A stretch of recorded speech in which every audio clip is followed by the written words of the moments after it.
Hi, I'm Kyndra, and this is my kitchen. Now, I think that we can all agree that Cheez-Its are amazing. They're kind of like the world's favorite crunchy snack. And I remember as a little kid, I would go through boxes and boxes and boxes of them. I loved the flavored kind. Like, I would just eat them till they were coming out my ears. Literally. Then as you grow up, you start reading labels and you realize, hey, maybe I shouldn't be putting this into my body.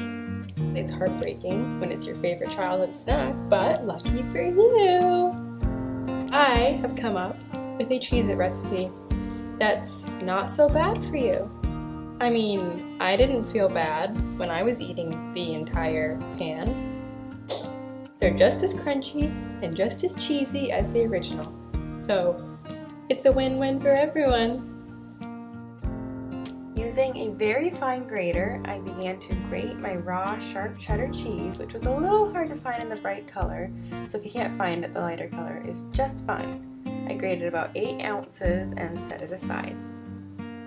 In a large bowl, whisk together your dry ingredients, which would be your flour, sugar, baking powder, and sea salt. I whisked it just to make sure there were no clumps, but you don't have to. Add your cheese and mix as well as you can. I used my hands because I always find this is a lot easier. And once you've mixed it, pour in all of your heavy cream and stir together to combine. Or use your hands, because sometimes you just gotta get dirty. Turn the dough out onto a floured surface and just knead the heck out of it. And get a good forearm workout while you're at it.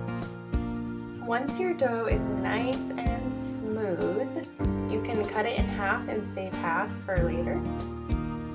And then begin to roll it out. About 15 by 10 inches. I wouldn't go any thicker than 1/8 of an inch because some of mine got pretty thick and it was better when they were nice and thin like a normal Cheez-It. Transfer your dough to a piece of parchment and begin to cut little squares 1 inch by 1 inch.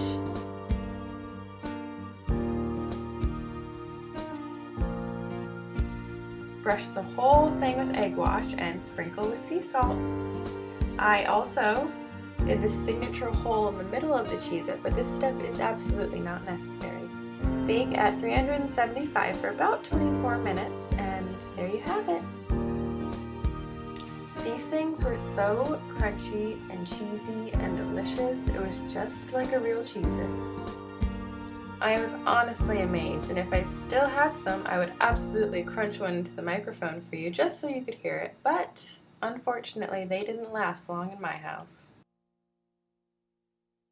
As always, thank you so much for watching, and if you enjoyed my homemade Cheez-It recipe, make sure you give this video a thumbs up, and don't forget to subscribe so you never, ever miss another Kyndra's Kitchen.